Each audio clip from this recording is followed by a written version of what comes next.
আসসালামু আলাইকুম বন্ধুরা, রুহানি চিকিৎসালয়ে আপনাদের সবাইকে স্বাগত, আন্তরিক ভালোবাসা ও শুভেচ্ছা।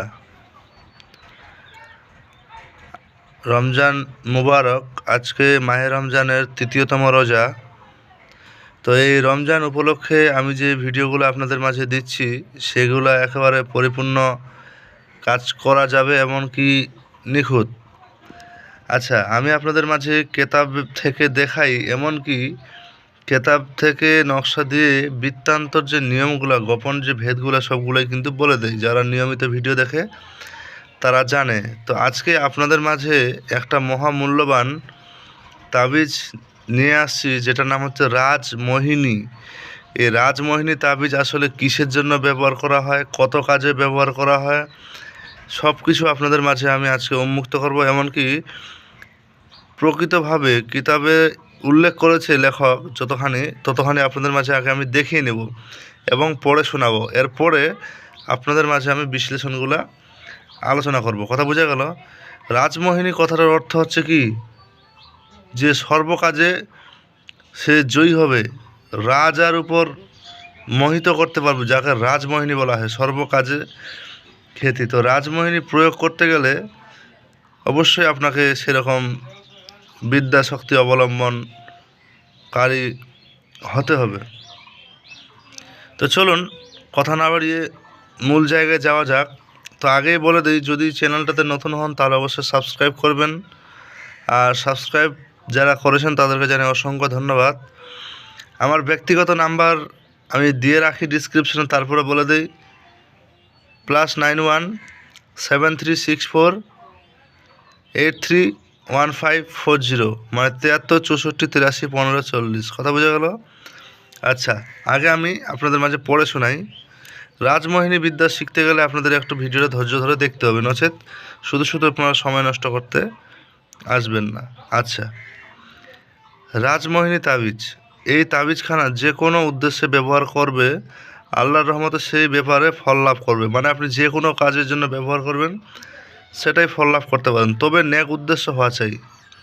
মিথ্যা বা অন্যায়ভাবে এই তাবিজের তদবির করলে ইহাতে বিপরীত ফল হবে। ঠিক আছে? নিখুঁত।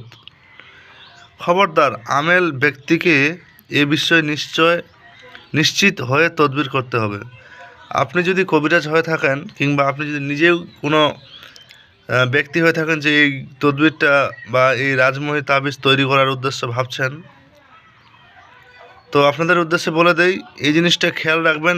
নেক এবং মানে অন্যায়, মানে সৎ এবং মানে সত্য আর মিথ্যার বিষয়টা আপনারা যাচাই করেই কাজ করবেন, নচেত ক্ষতির মুখে হলে আমাকে পরে বলতে পারবেন না যে আমি বলিনি।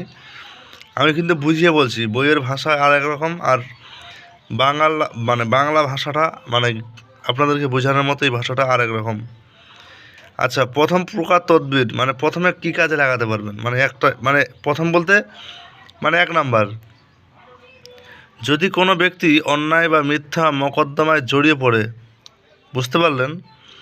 কোনো ব্যক্তি যদি মিথ্যা মামলা মোকদ্দমায় জড়িয়ে পড়ে, তাহলে ডালিমের গাছের তক্তা বানিয়ে তার উপর ডালিমের ডাল দিয়ে কলম বানিয়ে মেশক জাফরানের কালি দ্বারা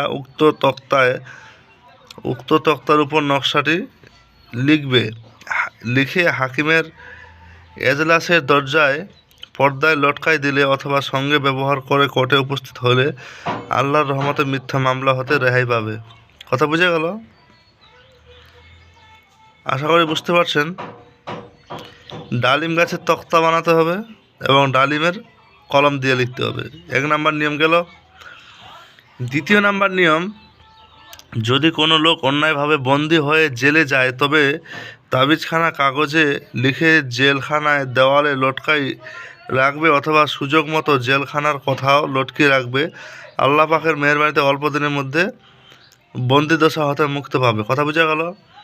যদি কেউ মনে করো যে বিচার মামলায় আর কিছু হতে একবার জেল হয়ে গেছে, মনে করো, সে জেল থেকে মুক্তি পাওয়ার জন্য এই সিস্টেমটা করতে পারবে অবলম্বন। কথা বুঝতে পারলেন? তবে এগুলোর অনেক কথা আছে, ওগুলো আপনাদের মাঝে পরে বলছি। 3য়তম, যদি স্বামী স্ত্রীর মধ্যে মিল মহব্বত না থাকে, যেমন স্বামী স্ত্রীর কথা শুনতে পারে না, অথবা স্ত্রী স্বামীকে পছন্দ করে না, কিংবা উভয়ের মধ্যে ঝগড়া বিবাদ লেগে থাকে, অথবা সুন্দর স্ত্রী ঘরে থাকতে তার প্রতি নজর না দিয়ে অন্য নারীর দিকে আমোদ ফুর্তি কিংবা বেশ্যালয়ে যাতায়াত করতে থাকে। তবে এই অবস্থায় আমেল ব্যক্তি 40 দিন পর্যন্ত নিম্নত তাবিজখানা ডালের কলমদালা কাগজের উপর লিখে মেশক জাফরানের খালি দ্বারা লিখে তাবিজের নিচে স্বামীর নাম ও পিতার নাম এবং স্ত্রীর নাম ও তার মায়ের নাম লিখতে হবে, এবং একটি তাবিজ স্ত্রীর সঙ্গে ব্যবহার করবে। কথা বোঝা গেল? স্বামীর ক্ষেত্রে যেমন নিয়ম, স্ত্রীর ক্ষেত্রেও ঠিক একই নিয়ম। কথা বোঝা গেল? এখানে কিন্তু ভাষাটা কিন্তু খুব জটিল ভাষা ব্যবহার করে। যদি আপনার স্বামী বেশ্যালয় পর্যন্ত আর কি যেতে বাধ্য হয় বা যায়, তাইলে কিন্তু এটা ফিরে আসবে। আচ্ছা, এবার এখানে শেষে উল্লেখ করা হয়েছে, আল্লাহর রহমতে স্ত্রী স্বামীর মধ্যে মহব্বত পয়দা হবে, স্বামী অন্য নারীর নিকট ও বেশ্যালয়ে যাওয়া বন্ধ করে স্ত্রীর মহব্বতে ফিরে আসবে। কথা বোঝা গেল? এবার 4 নাম্বার নিয়ম কি বলছে, বা 4 নাম্বার প্রয়োগ। এই তাবিজের নকশা রূপার পাতে খুদিয়া কোনো শিশু সন্তানের গলায় দিলে আল্লাহর রহমতে ওই শিশু সন্তান যাবতীয় বালা মুসিবত, রোগ ব্যাধি ও জিনের আসর, বদনজর, মানুষের মুখদোষ ইত্যাদি হইতে রেহাই পাবে, এবং তার দিলে কোনো প্রকার ভয়ভীতি থাকিবে না, ইহা সর্বদা আসানে থাকিবে। কথা বোঝা গেল? এটা বাচ্চাদের জন্য। আচ্ছা, প্রত্যেকটা কাজ প্রত্যেকটা যে আমি বিষয় বলছি, 1 number, 2 number, 3 number, 4 number, 5 number করে, তো প্রত্যেকটা কিন্তু একটা আলাদা আলাদা কাজের আলাদা আলাদা নিয়মভাবে বলা হয়েছে। এটা কিন্তু রাজমোহিনী, সর্বকাজে আপনি সার্থক হাসিল করতে পারবেন। আচ্ছা, 5 নাম্বারে, যদি কোনো ব্যক্তি হাকিমের নিকট যেতে ভয় পায় অথবা সুবিচার পাবে না এমত অবস্থা হয়, তবে ডালিমের গাছের ডালের কলম দ্বারা মেশক জাফরান কালি দিয়ে নিম্নোক্ত তাবিজখানা কাগজে লিখে কবজ বানিয়ে সঙ্গে রেখে উপস্থিত হলে কাজ তার প্রতি রহমদিল হবে এবং ন্যায় বিচার সুবিচার করবে। আচ্ছা, বিষয়টা আপনাদের মাঝে একটু খুলে বলি। এখানে 3 ধরনের সিস্টেম কিন্তু বুঝতে পারলেন। একটা হচ্ছে হাকিমের নিকট, কোর্টের জন্য, একটা জেলে চলে গেছে তার জন্য, এমনকি একটা যদি গ্রাম্য বিচার বা কোনো একজন গণ্যমান্য ব্যক্তির হাতে বিচার পড়ে গেছে, ওই অবস্থায় কাজ করলে কাজ কিন্তু ফলাফল লাভ করবে। আসলে এই রাজমোহিনী তাবিজটা জটিল থেকে জটিলতম কাজের জন্য ব্যবহার করা হয়। আপনারা কি বুঝতে পারলেন বিষয়টা? আচ্ছা, এবার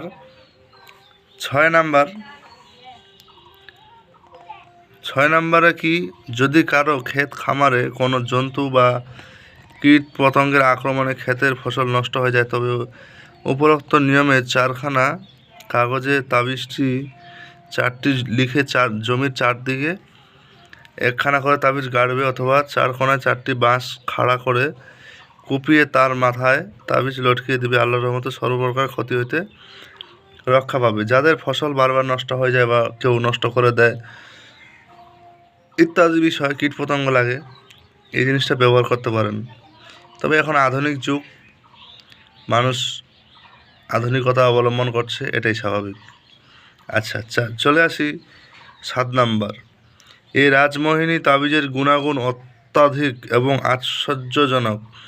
যদি কোনো ব্যক্তি রোগ ব্যাধির জন্য বা যে কোনো উদ্দেশ্যে হাসিলের জন্য এই তাবিজ উপরোক্ত নিয়মে লিখে সঙ্গে ব্যবহার করলে আল্লাহর অপরিসীমা রহমতে রোগ ব্যাধি আরোগ্য হয় এবং যে কোনো উদ্দেশ্যে সফল হয়। কথা বোঝা গেল? এবার তাবিজের মূল নকশা কিন্তু আপনাদের মাঝে এখনও দেইনি আমি। কথা বোঝা গেল? এখন নকশাটা যদি করতে হয়, এই সব নিয়ম আপনাদের অবলম্বন করতে হবে। নকশাটা আপনাদের মাঝে আমি দিয়ে দিচ্ছি, দেব না এটা না, তবে কিছু কথা বলি। এই কাজ করতে গেলে কিন্তু আপনাদের মারাত্মক বিষয় অবলম্বন করতে হবে। মারাত্মক কি? সচেতনতা এবং সাবধানতা অবলম্বন করতে হবে। চলুন নকশাটা আপনাদের মাঝে আমি দেখিয়ে দিই, অধৈর্য হওয়ার ব্যাপার নাই। এই যে এটুকু হচ্ছে নকশা। কথা বোঝা গেল? নকশার মাঝে কোনো অংশ আশা করি বুঝতে আপনাদের সমস্যা হয়নি আর হবে না, এতটুকু আমি জানি। তো আপনাদেরকে আমি বলে দেই, এই রাজমোহিনী তাবিজ ব্যবহার করার ক্ষেত্রে কিছু সতর্কবার্তা এবং কিছুটা গোপন বিষয় বলে দেই। প্রত্যেকটার যে নিয়মগুলো বললাম আমি, ঠিক আছে, এই নিয়মগুলো কিন্তু মনে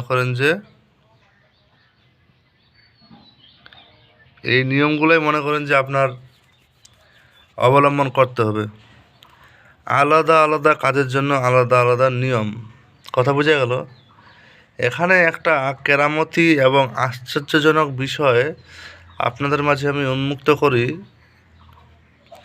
মূলত এই সকল কিছু আপনারা একটি প্রয়োগের মাধ্যমেই পাবেন এবং হাসিল করতে পারবেন, এটা নিখুঁত।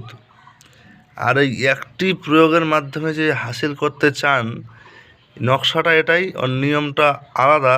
ওটা একেবারে গুরুর ওস্তাদের ওস্তাদি হিসাবেই গণ্য করা হয়েছে এখন পর্যন্ত। সেটা যদি আপনারা অর্জন করতে চান, তাহলে এই রাজমোহিনী তাবিজের যে নিয়ম বা আর কিছু, এটা আমার কাছে ব্যক্তিগতভাবে শিখতে হবে। যদি কেউ একটা বিষয় শিখতে চায়, তার জন্য হাদিয়া আলাদা, আর যারা নিয়মিত শিখতে আসে তাদের জন্য সিস্টেমে ওটা করাই আছে। এই রাজমোহিনী তাবিজের ওই গোপন নিয়মটা নিতে গেলে ব্যক্তিগতভাবে যোগাযোগ করে নির্দিষ্ট হাদিয়া, ওটা ওপেন বলা যাবে না। তবে আহামরি যে কিছু এমনটাও না। যদি মন চায় শিখার, সর্বকাজে এক তাবিজে সর্বকাজে লাভ করবেন। ব্যবসা বাণিজ্য, মান সম্মান, মানুষের আগে পদোন্নতি, চাকরিজীবী হলে তার ব্যবসায় চাকরিতে পদোন্নতি এবং ব্যবসা উন্নতি এবং সকল প্রকার বালা মুসিবত থেকে দূরে থেকে, সকল প্রকার অনিষ্ট থেকে মুক্তি থেকে যেই সফলতা অবলম্বন করার যে নিয়মটা, ওটা যদি শিখতে কেউ আগ্রহী হয় বা চায়, তার ব্যক্তিগত ব্যাপার। যদি কেউ মনে করে রাজমোহিনী কবচ আমার হাত দিয়ে করিয়ে নেবে, তাহলে ওটার জন্য রাজমোহিনী কবচের খরচ নর্মালি 12 থেকে 13 মনে করেন ধরে থাকেন, এর নিচে করা সম্ভব না। তো আশা করি বুঝতে পারছেন। আমি আর কথা বাড়ালাম না, আপনাদের জন্য উপহার নিয়ে আসলাম, উপহার দিলাম। এমনকি কিছু গোপন বিষয় রাখতে হবে, এটাই নিয়ম। কারণ এই নিয়মটা না রাখলে ওস্তাদের ওস্তাদ থাকবে না। তো ভালো থাকবেন সবাই, আর দেখা হচ্ছে আগামী ভিডিওতে। ভিডিওটা যে সম্পূর্ণ দেখলো তাকে জানাই অসংখ্য ধন্যবাদ। তো আল্লাহ হাফেজ, দেখা হচ্ছে আগামী ভিডিওতে।